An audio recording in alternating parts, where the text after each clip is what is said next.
daring, resourceful, and sometimes even sweet. But capturing lions in the raw requires creativity and a willingness to play by their rules. Out here, every extraordinary image must be earned, and the predators call the shots.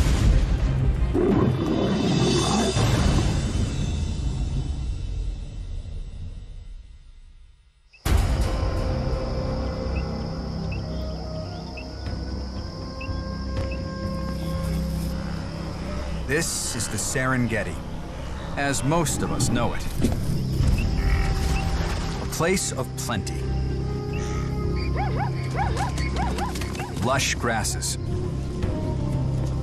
Huge herds. Lots of prey. A perfect place for a predator.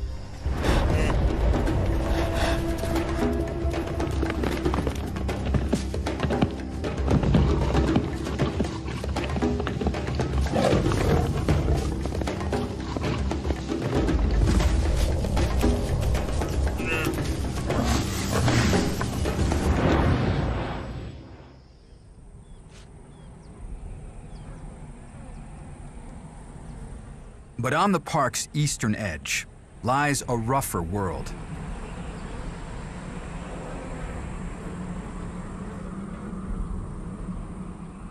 Here, prey is scarce. Water, even scarcer. Yet somehow, a lion pride has found a way to make a living in this desolate place. They're called the Vumbi, Swahili for dust.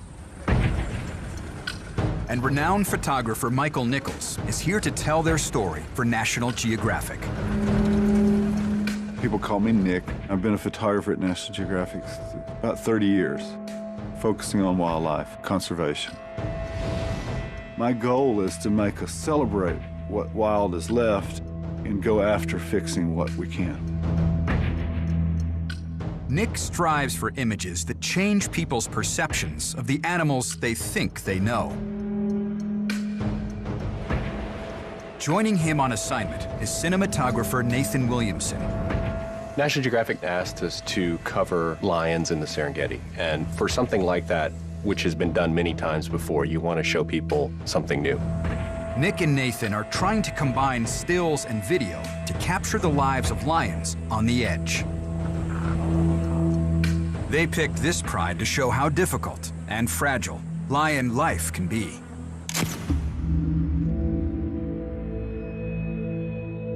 Lion numbers are lower than they've ever been. Fragmentation's happening with the human population exploding all over Africa. And we were trying to figure out a way to tell the world about it in a substantial way. We were looking for a situation that would have a scarcity, and so therefore there would be an element of drama in what's going on with the animal. They've teamed up with the Serengeti Lion Project, which has studied big cats here since the 1960s. The researchers pointed them straight to the Vumbi. The lions have been studied for decades by the project, and we wanted to profile those lions because their existence was so tenuous and their circumstances were so challenging. We came directly to this remote corner of the park where we wanted to focus on the lions, and it was like a dusty moonscape. It was really austere, and it was hard to imagine that anything could really make it there. And then we found this group of mangy, desperate lions that were out in just the absolute middle of nowhere. They live completely on the edge. Once I met that pride, and it happened the first minutes I met them, I couldn't blink from them. Nick and Nathan arrive in the dry season, when conditions are at their worst. No water, no green grass, no prey in sight. Vumbi Pride had 5 females, and when we first arrived, 9 cubs. And they were eking out an existence in this barren, dry, dusty landscape. The cubs were pathetic. They were desperate. They were covered with mange. You could see their bones. They were fighting over any little bit of milk that they could nurse. With little prey in this part of the Serengeti, the pride must take advantage of every opportunity. The researchers put a radio collar on one female of every pride so that they can track their location for their science. So we were there observing them, watching what was going on, and the collared female stood up and started peering off in the distance, and we had no idea what they might be looking at. Nick and Nathan see nothing. The landscape looks unbroken.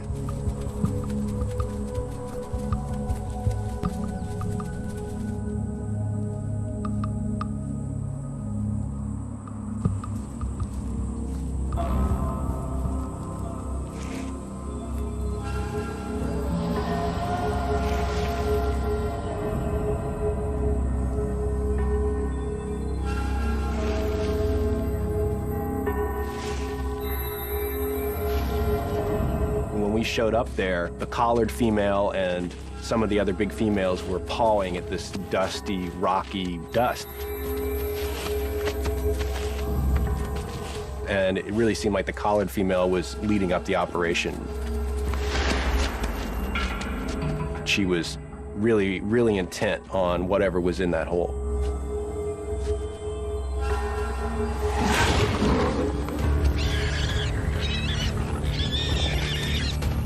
It's a warthog.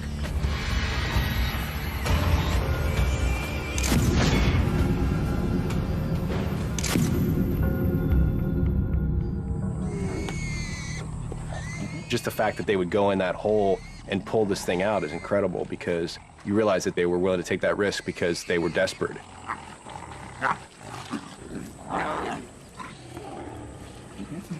The other side of it was the collared female, who we saw had some gravitas. She seemed to be kind of a leader.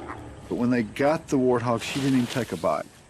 She stayed on the hole because she knew there was another one in there. That just completely blew us away. You know, she knew there was another warthog in there, and she was willing to not eat the first one to take care of the pride. Darkness falls.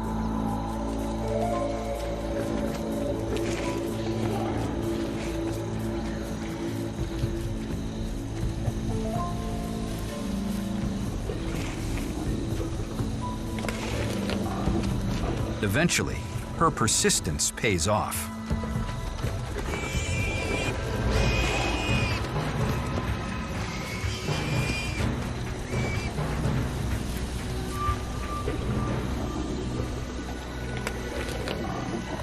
You know, I go home that night thinking, what a project we're on. And the beautiful thing for me out of those images, you wouldn't know what happened if you didn't see the video. But the still is what stops it for you, and you can look and examine it and see what everybody's up to. The collared female had a lot to do with the cohesion in the group. That was sacrifice you wouldn't expect from a wild animal. That was the thing that I would say more than anything else made us fall in love with that pride, because we respected so much what they were doing.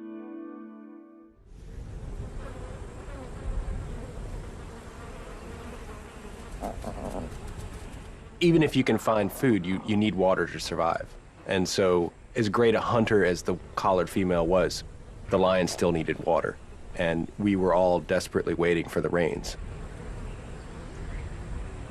When you come up with the lions and it's the dry time, they don't have water or food or cover. They got nothing. They're like living in a moonscape or a desert.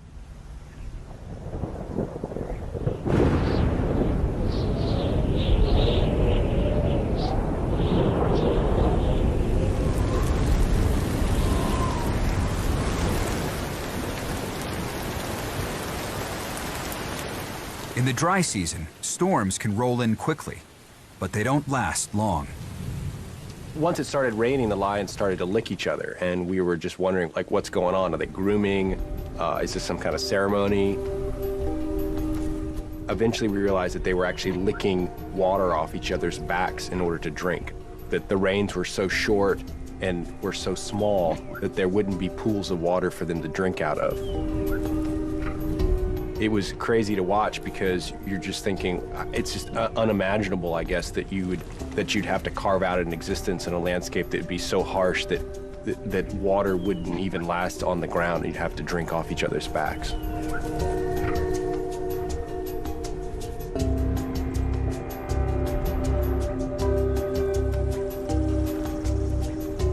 The rain is a lucky but temporary reprieve.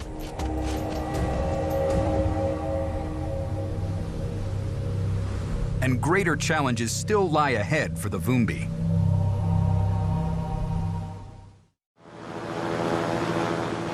It's late January. A short rainy season has just ended. After a few months away, Nick and Nathan are heading back to the Pride. Our first trip was basically a chance to get to know the lions. We shot most of that with camera in hand, just sitting in the vehicle, and there's only so much you can do when you're shooting out of the car. So what we wanted to accomplish on our second trip was to use some of our gear to get really low and really close and get it right in there amongst the lions. If I'm going to do the king of the beast, it's going to be the king of the beast. You know, he can't be the king of the beast that I'm looking down on. Intimacy is everything. If you get your camera down on ground level, now it's a lion and it's powerful and it's big. And so I was obsessed with that. Hold up. All right, ready to clean your thing. Oh. We were always trying to find a different perspective, and the assignment before lions was elephants. And one thing that we had experimented there was putting the camera on a pole and putting it on the ground so that you were looking at an elephant from like the perspective of a dung beetle. The stick is the way to go. I'm too old to get down on the ground. I can't move fast enough. So we're going with the stick. Here they come. It had worked incredibly well with elephant.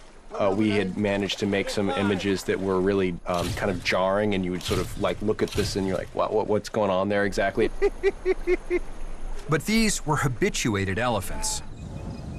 Getting the same perspective with wild lions presents an entirely different challenge.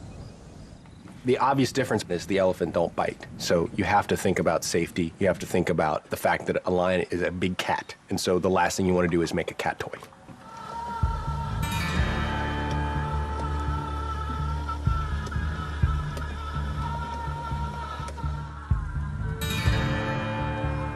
We had this robot constructed for us. It had tank treads, an armored area to hold the cameras, and we built it so that there would be two cameras in it. One for Nick to use to take still pictures with, and one for me to use to make film with. Any of this gear, when you get this wish list, if someone says, like, you can have anything, it's like, wow, you know, I'd like that, and I'd like that, and I'd like that, and I'd like that. And all of a sudden it becomes so complicated that it's just like a house of cards, you know, like, what's gonna fail? Well, we'll go check on the den, and then we'll go back to the Pride. While Nathan works on the robot, Nick and his wife, naturalist Reba Peck, check in on the Pride.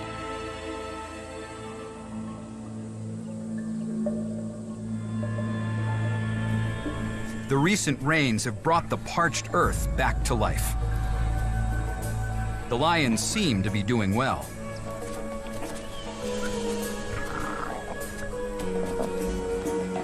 As we come back, the cubs are bigger, they're much stronger, they're half the size of their moms, they're fully into meat, but somebody was missing.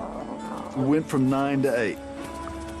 We were kind of speculating, because you could see how they laid and behaved and fed, that you have runts, you have outsiders, and it was one of the outsiders. It's survival of the fittest. But only one death during the dry season is actually a remarkable feat. Across Africa, more than half of all lion cubs die before the age of 2.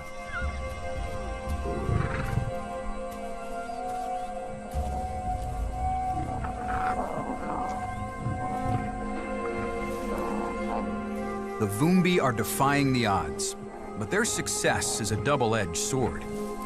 the more hungry cubs that survive, the more pressure on the females to keep them all fed.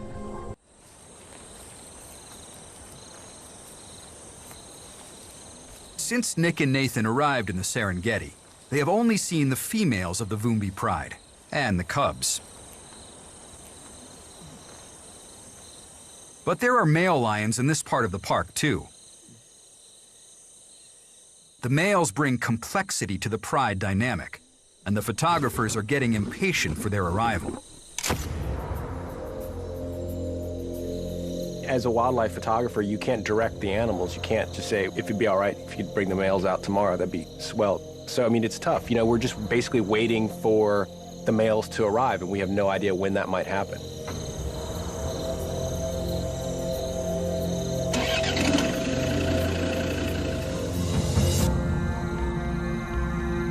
For weeks, Nick and Nathan stay with the females. But then one day, everything changes.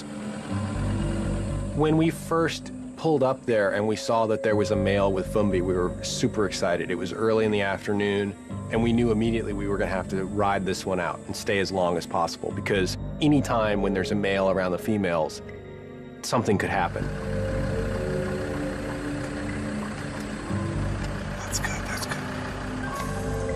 I thought I might be on to a stranger male because they were acting so cautious. If this male has no affiliation with the pride, he'll try to kill the cubs, to eliminate the offspring of rival males, and to bring their mothers back into heat. But the females will fight the males off if they can. And a lot of times the females will die trying to protect their cubs. So there would be some epic battle about to happen. I mean, we had no doubt that those 5 female lions were a force to be reckoned with. They were, I always called them a biker gang. I mean, they were tough.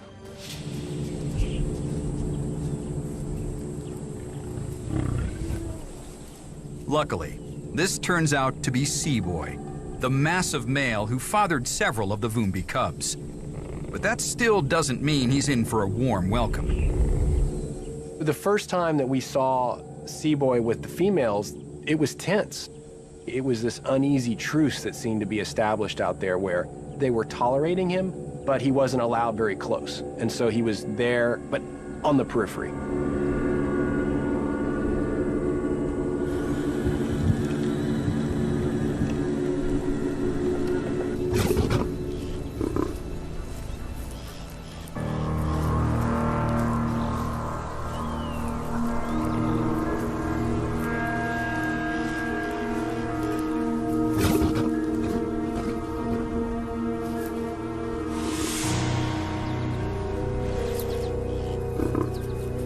It seemed like they were unsure what to do with him and not trusting him. Exactly.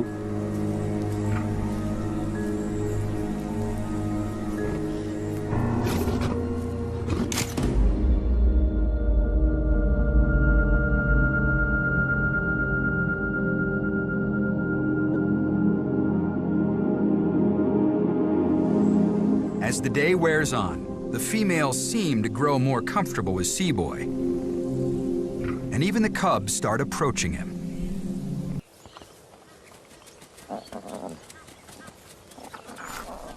With the arrival of Seaboy, the Vumbi have some much-needed protection from other male lions.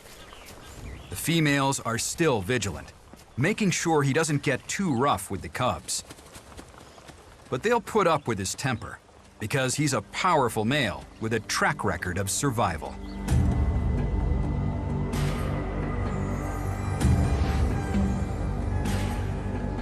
17th of August, 2009. Okay, 17th of August, 2009. The researchers told us that Seaboy had actually been kicked out of his previous territory by this marauding group of powerful males that go by the name the Killers.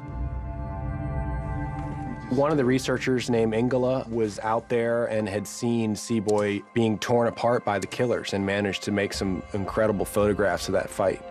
When I sort of back away from that and know, oh Christ, this is in the middle of a great battle here, 3 against 1.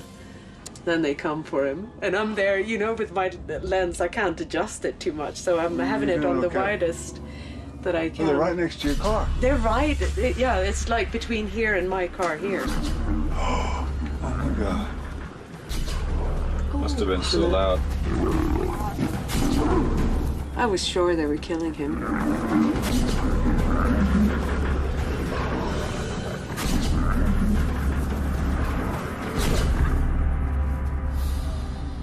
It was 3 against 1, but incredibly, Seaboy survived the attack, escaped to a new territory, and took over the Vumbi Pride. He had, I mean, what a story. You know, he was complete badass. I mean, this male was so tough that he took on 3 other males. So, you know, he was a character for us immediately. Seaboy brings a level of security that few other males could supply. But on his own, even he will have difficulty preventing a takeover by rival males. The most likely suspects? Seaboy's old enemies.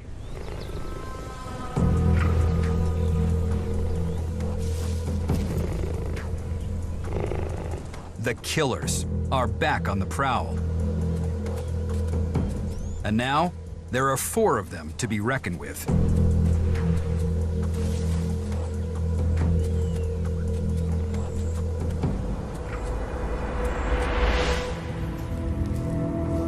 In order to survive in such a place, you need teamwork, and the females gather together and they form a pride, and they look after each other, they have each other's backs, and they defend their territory together as a unit. The males have a similar thing where they form coalitions to compete with other males. The killers are just such a coalition. But Nick and Nathan have only seen Seaboy alone, or with the Pride. We were out in the afternoon, and we found Seaboy walking towards one of these tall rock outcroppings. Seaboy had been trying to mate with this female, and it wasn't going well. Seaboy started roaring and immediately started walking in the same direction as he'd been roaring. And so, of course, we followed him.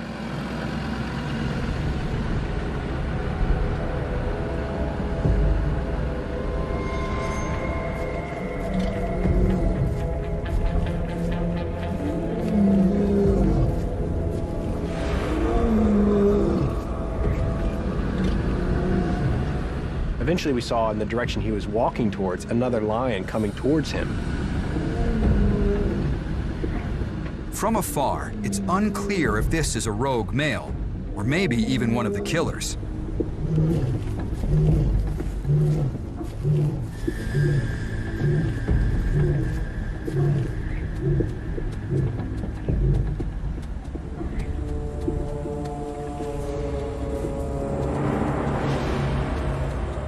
But ultimately, it's neither. Turns out, Seaboy has a coalition partner too. The researchers have named him Hildur.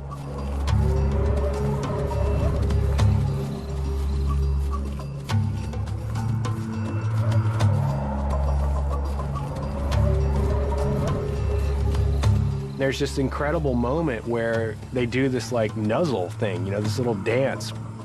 To me, it's just like an amazing example of a coalition and these 2 males sort of affirming their bond together. The male lions have to do this. In fact, 1 male lion is a goner. A coalition of 2 is not really very strong unless you've got a Seaboy.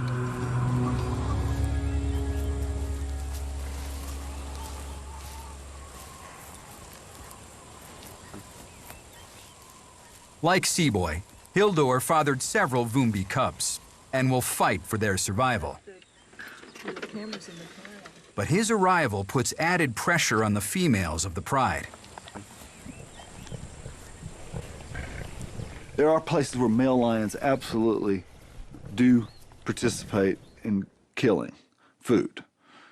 But what I saw was the opposite of that. I saw scavengers that get fed because they provide protection, kind of like a mafia situation.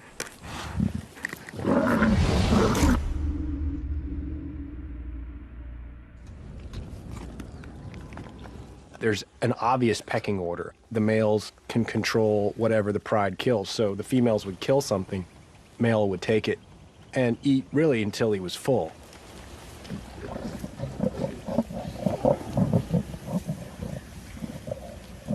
There really is very little to go around, and with a group that big, with a pride that large, one small gazelle or whatever it is they killed, there's not enough to go around, even for the cubs.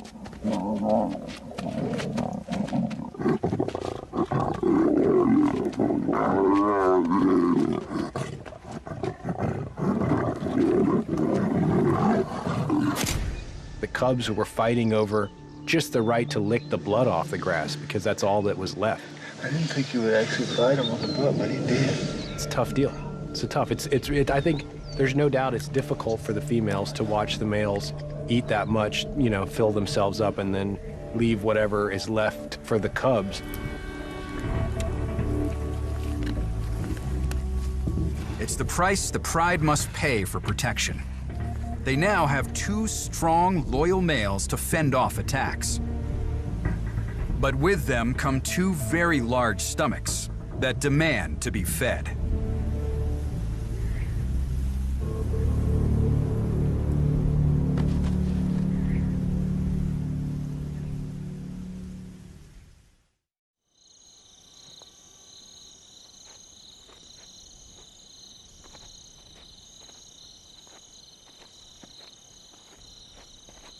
When we went into this project, everybody said, ah, man, lions, all they do is lay around and sleep. And it's true, they sleep an awful lot.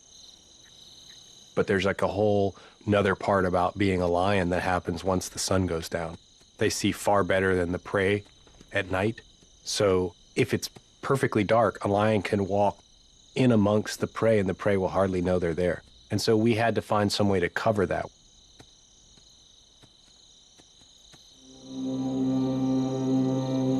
With 5 females, 8 fast-growing cubs, and 2 males, the pride needs a lot of fresh meat. Every kill can mean the difference between life and death. So it's crucial not to disturb the lions or take away their advantage.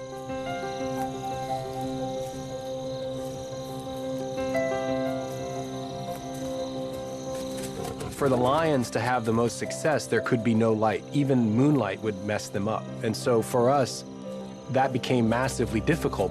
Our cameras were unable to see when there was no moon. So we had to project this invisible light that only the cameras could see.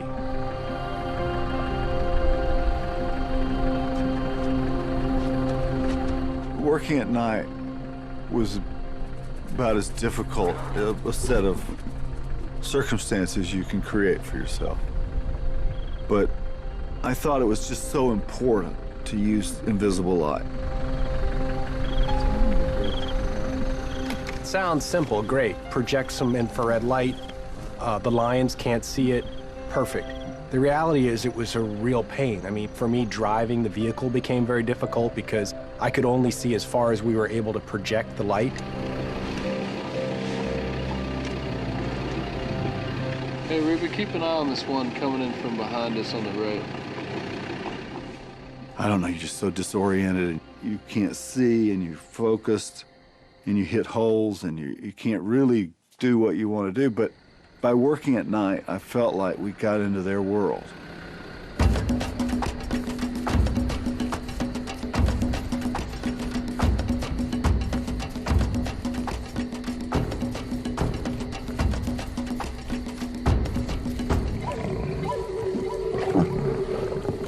There were several instances where we were right on their tail and they had taken down an animal and we got there before it was dead.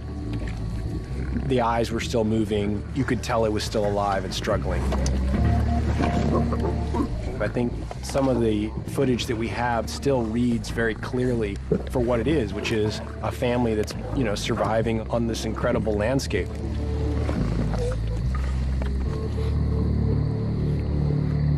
We made several frames that were really, really cool.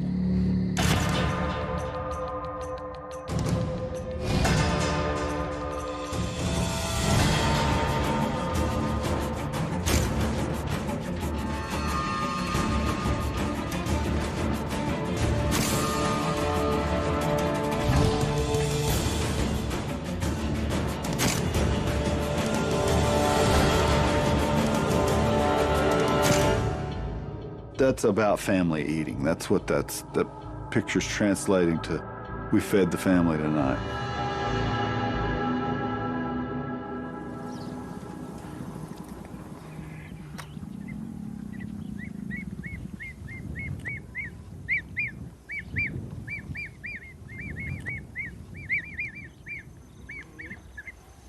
Days between hunts are slow.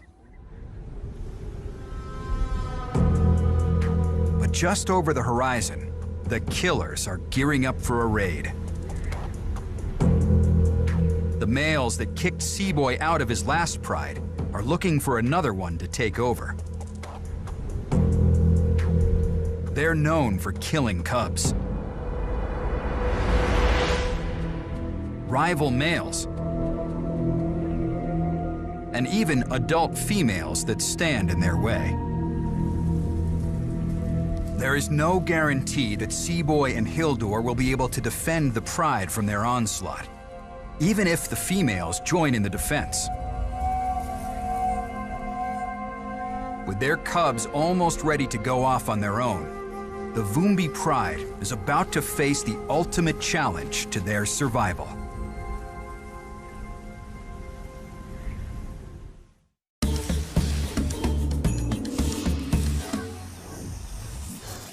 Nat Geo Wild presents all new premieres in the underwater event of the year. SharkFest is back. And Wild is the only place to get up close and personal with the ultimate predators of the sea, celebrating the true kings of the ocean. Don't miss SharkFest. Starts Monday, August 21st at 6 on Nat Geo Wild.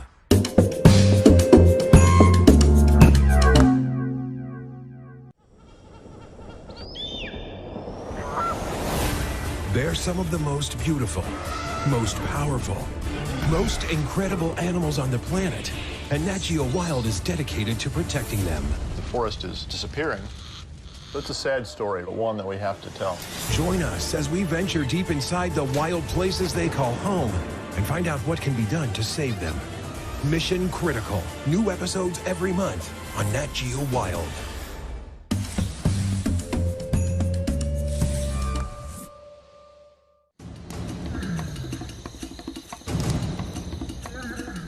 It's the middle of the night, and the killers are on the move. The team is tracking them into Vumbi territory and bracing for a showdown.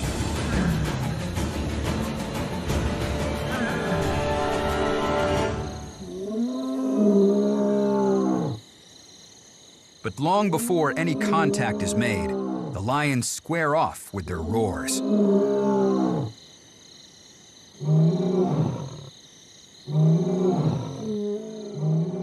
There's this incredible communication that goes on, particularly at night.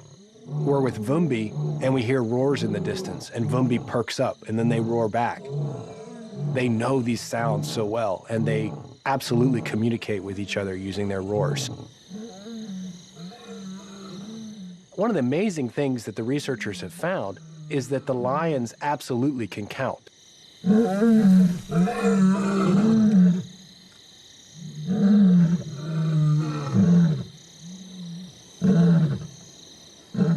With the killers, the numbers are a little more even. 4 of them versus Seaboy, Hildur, and 5 females. Only time will tell if the killers like those odds. Did you look over this way, Nick? But the night doesn't go as expected. As the killers approach, a lone female crosses their path.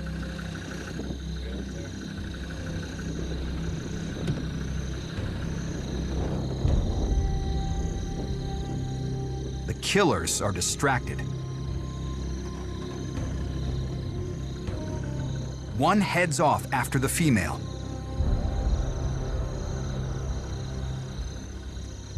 And the others suddenly seem less focused.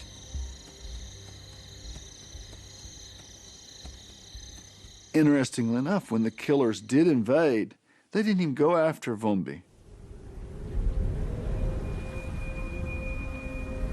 By morning, the killers have gone right through the Vumbi's territory and into the next.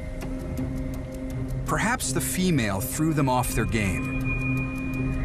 Or perhaps they decided a place with such scrubby ground and a lack of big herds wasn't worth fighting for.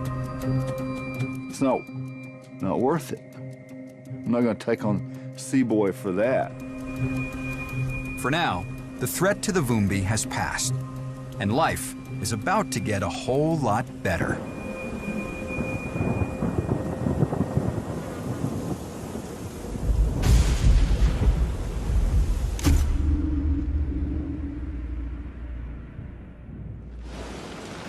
Rain, in all my world out there, rain is something I savor.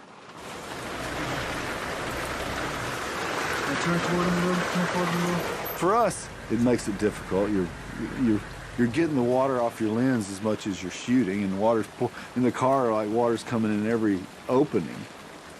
But rain meant sunshine in the lion's life.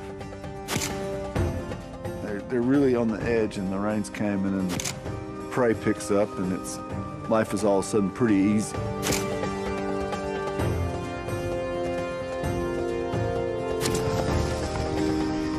Once the rains came and the landscape became populated with wildebeest, that's when we needed some way to show that.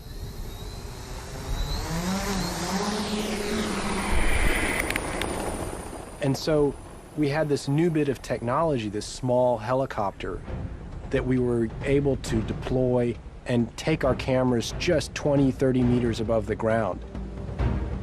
And just by doing that, just by getting up just that little bit, we were able to show this totally new vantage point of the wide open flat expanse that is Vumbi's territory, and how the wildebeest were coming and grouping amongst the little stream beds. For the Vumbi, it's the season of plenty. More water than they can drink. Wildebeest by the thousands.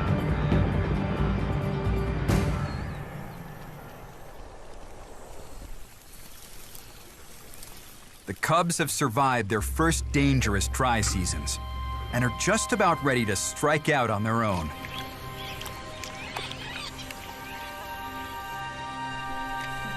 They're a far cry from where they were when the expedition began.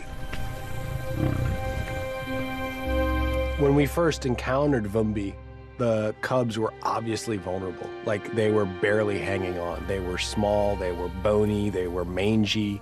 Their fate was hardly decided. And when we left them, they were almost 2 years old. They were nearly as big as their mothers. They were tough, they were strong. They were completely different. And there's no doubt that these cubs had only made it as far as they had because their mothers were such incredibly competent and doting mothers. The Vumbi have succeeded in raising their cubs, from infancy to near adulthood. A process the photographers have managed to cover from just about every angle. And I believe in history. I really believe the whole point of doing what I do is that you record it and you lock it down and you save it, and it represents that moment in the world. And it may have some effect. You do want people to care for, to walk away and to actually care for those animals, to feel like they're worthy of saving, worthy of keeping, because certainly their existence in the world is fragile.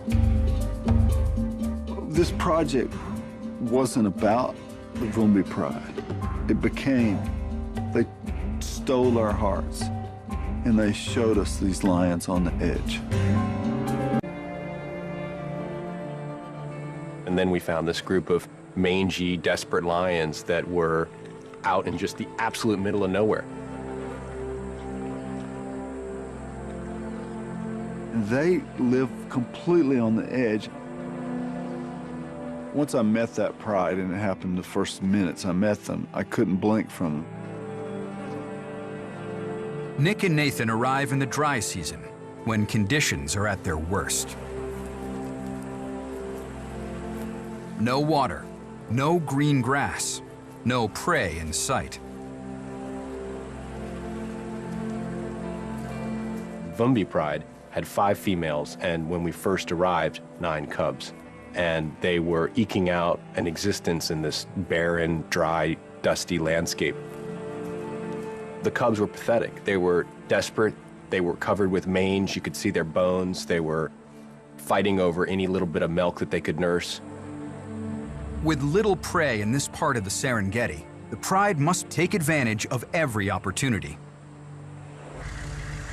The researchers put a radio collar on one female of every pride so that they can track their location for their science. So we were there observing them, watching what was going on, and the collared female stood up.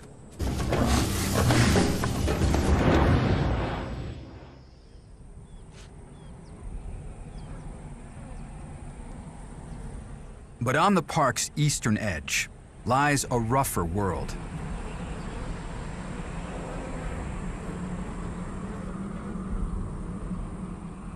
Here, prey is scarce.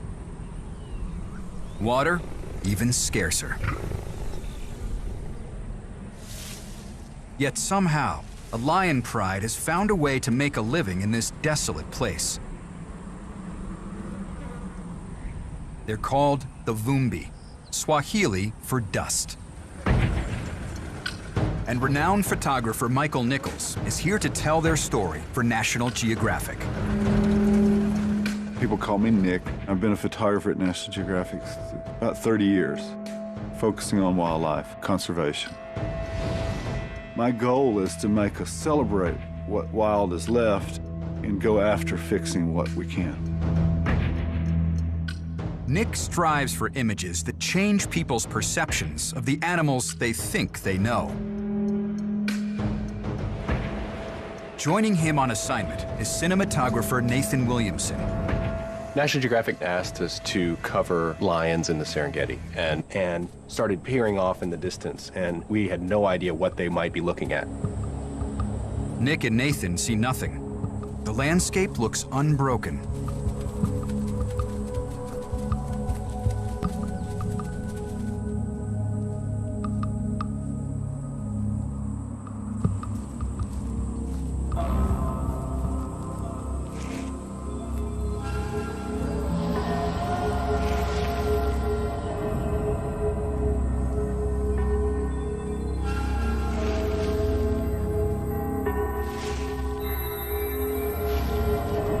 When we showed up there, the collared female and some of the other big females were pawing at this dusty, rocky dust.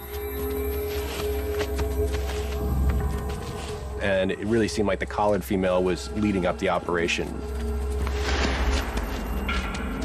She was really, really intent on whatever was in that hole.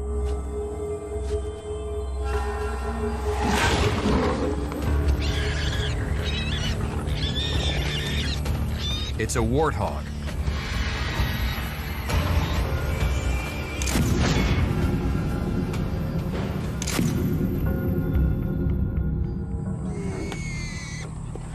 Just the fact that they would go in that hole and pull this for something like that, which has been done many times before, you want to show people something new. Nick and Nathan are trying to combine stills and video to capture the lives of lions on the edge. They picked this pride to show how difficult and fragile lion life can be.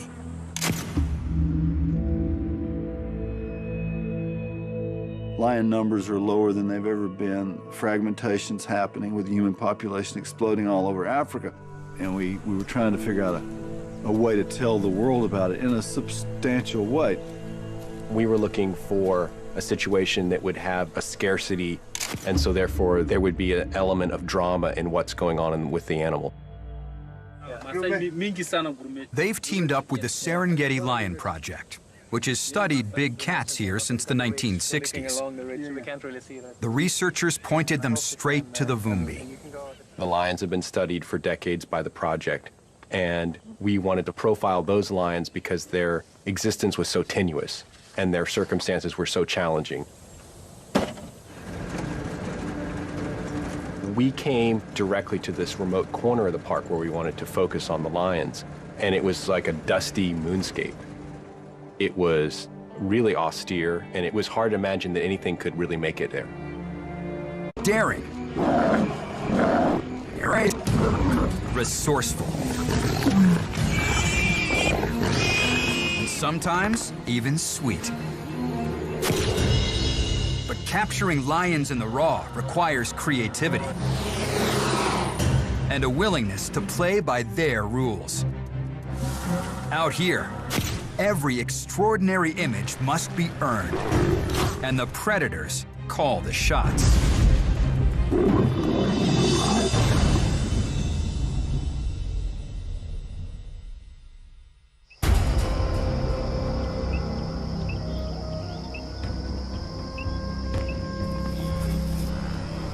This is the Serengeti, as most of us know it. A place of plenty. Lush grasses. Huge herds. Lots of prey. A perfect place for a predator.